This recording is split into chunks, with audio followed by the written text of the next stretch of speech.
new dynamics, in the way political parties, have been engaging the process. Those are things, we have to look at. Electoral Act and other instruments, that guide the conduct of elections are in place, and they have to be applied. We want to see how they will be applied at this time coming after, the general elections of 2023. Issues, that have been coming up in elections in other places, issues of vote trading, for example. Okay. We want to see how the media will deal with some like the Boko Sibe. We don't want to see and buy an election like this. It's important, to look at issues like peaceful conduct of the elections. Those are issues, and these were some of the issues that we were looking at. All right, Mr. Rubundede, you've also been active in these engagements for the past few days. A key part of your discourse in the past few days has focused on the need for all relevant stakeholders to perform their duties, and so that there will be the desired result as the outcome of the November 16th election, to make sure it's inclusive, free and fair, devoid of toxicity and all that. Can you please shed more light on this, on how this can be achieved? Well, we think those objectives can be achieved if the critical stakeholders do their work very well, they partner with the media, and if the media holds them accountable. So we have had interaction with INEC, where they spoke extensively about their preparation, the PVCs that have not been collected, the new ones. They gave the journalists were given the number. The police, the first PRO was around, and she also spoke about their preparedness, the fact that they've even mapped possible violent or conflict areas, and they are putting mechanisms in place which they cannot disclose. We also had the Civil Defense Corps who participated at the National Orientation Agency, because one issue we saw is the fact that more enlightenment still has to be done. And along that line, we also told the journalists themselves that we need to be very, very familiar with the letters of the Electoral Acts so that we can educate the people. So what we're now asking the journalists to do is to follow up on those statements that they have made, particularly as we move towards the elections, because citizens need credible information, and it's only when they open their doors to the media that the media can get that credible information. Otherwise, as usual, a lot of things will be flying around on social media, but the conventional media, the print broadcasts, they are the ones who are in a position to talk to people in INEC, talk to people in police, and give accurate information for the citizens. So we emphasize that a lot. And we also emphasize that we should try and set the people's agenda. What do the people from those states want? The women, the young people, the students, the farmers, what do they want the next governor to do for them? These are questions we need to ask. So these are part of the engagement that we have had. Talking about what the people want, most of the time the people do not even have a means of reaching the government on what they want.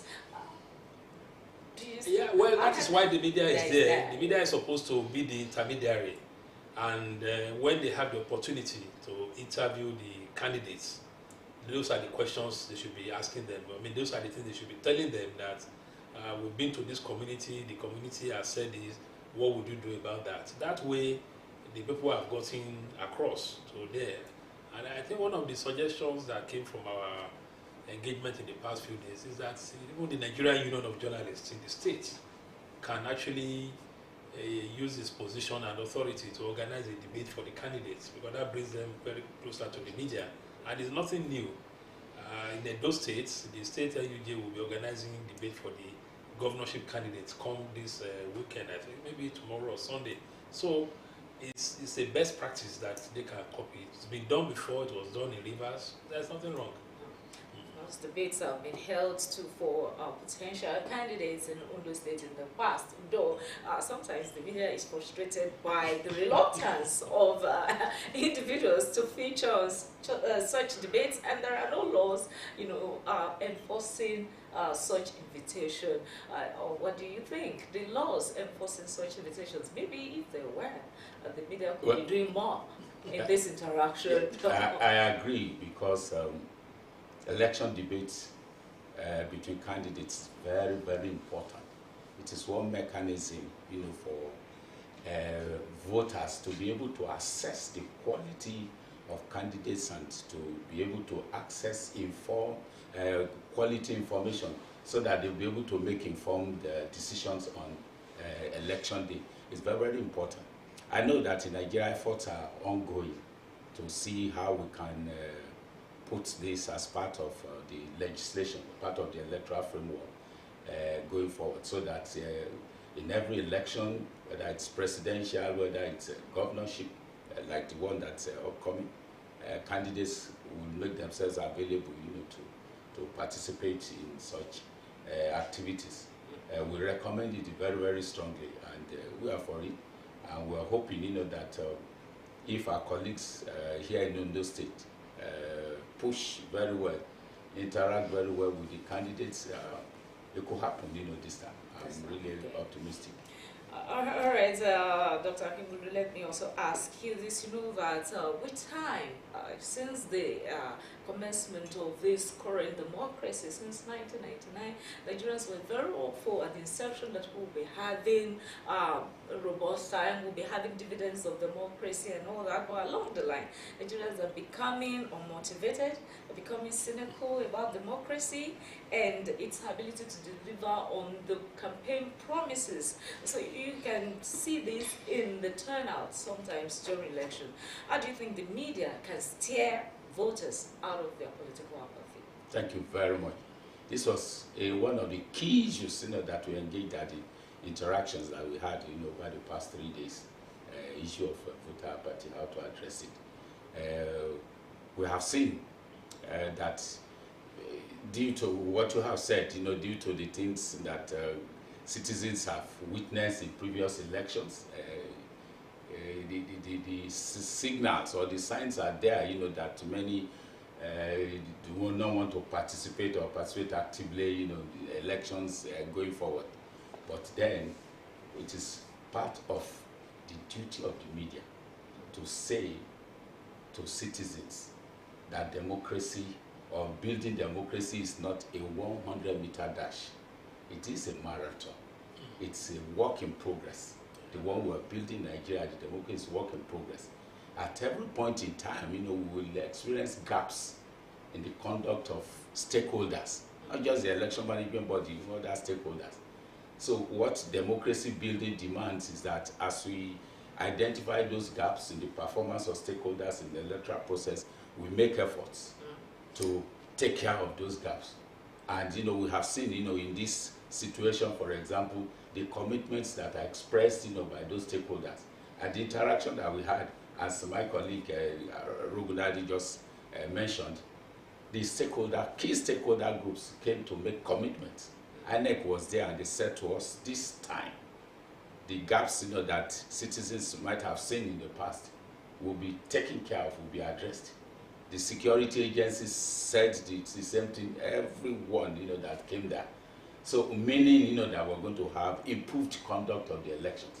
All right. So this means, that we should encourage our people. We don't want to see apathy in this. We want the figures, to come. We want people to come in large numbers to participate in this election. And if they do, I've been assured, that votes will count.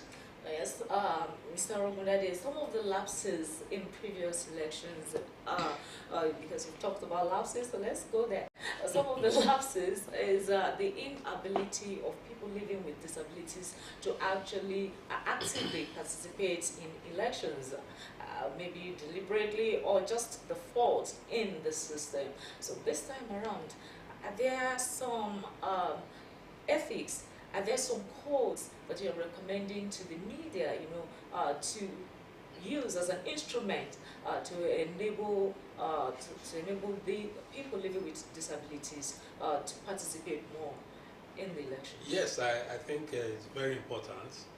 I'm aware that INEC itself has a policy on persons with disability, and they've repeatedly stated their commitment to ensuring that they are well protected, provisions are made for them.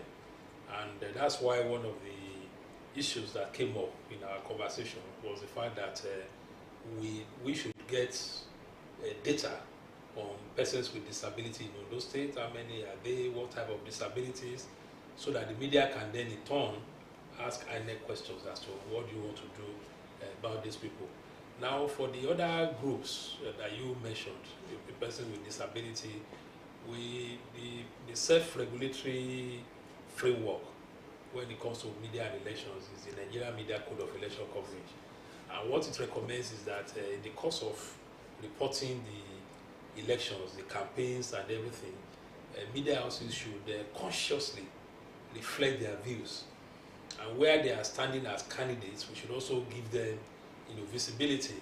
I know that we don't have any women governorship candidates. No, I doubt if there is any person with disability that is running, but it's still a large community, and we want their issues to be promoted. So it's there in the code, and they are referred to as underrepresented groups, that the media must do everything to reflect their views. Sorry for cutting into your thoughts. Now let's take a close look at some of the EU recommendations in respect to electoral arts and all that in the Nigerian Broadcasting Code for the election coverage. Do you think some of these things are practicable in the Nigerian political system? Well, I don't know. Maybe Dr. Akingulu will speak more to that because... Yes, which issues, for example? Do you have specific ones? No, I do not have specific ones at the moment, but looking at... Okay, but I know that the EU recommendations that there are many, some specifically are directed, at the media and institutions that maybe regulate the media. Yes. For example, they think that the legal framework for the National Broadcasting Commission (NBC) should be reformed. They are not happy, with the framework, that's the legislation that puts the body in place. For example, they wanted to have independence so that it can better regulate the conduct of the media, including during the electoral process. They want it to be better funded. They want it to be better equipped, and those processes are ongoing. I also know, that at the level of the NBC itself is working hard, to review, to reform its code, the NBC code that about which is the major statutory instrument, for regulation. So they are working on improving all of that and guiding stakeholders' views, for the reform of that framework. All right, just by way of rounding up, let's say the Ondo governorship election, as it knocks at the door, what is your charge or your advice of the political class, the electorate, and the media itself? So for the candidates in this election, and the candidates, they should open their doors to the media, they should communicate with the media what their issues are, and they should ensure the safety of journalists, because we have had experience where overzealous supporters of political parties attacked journalists. The parties too should do more of voter and civic education. It's not INEC alone or NOAA or National Orientation Agency. They should educate their members on voting processes, how results will be declared, because ignorance sometimes leads to unnecessary tension. That would be my advice. All right, thank you. I'll take that as your parting shot. Yeah, from Dr. Akingulu. Yes. You've been to some states previously. You've been to Bayelsa. I believe you must have been to Imo, yes, Kogi, Are your experiences in all these states the same? Yeah, well, they are not the same. They vary from place to place because the dynamics, the issues in the elections in each state, they are different. But one thing is common there. That the journalists in each of those places, are optimistic. They want to do a great job, covering those elections. They are resilient. whatever odds, appear to be on their way, they want to overcome those odds and be able to provide credible coverage of the electoral process. That's something we are seeing. And we expect that will also happen here.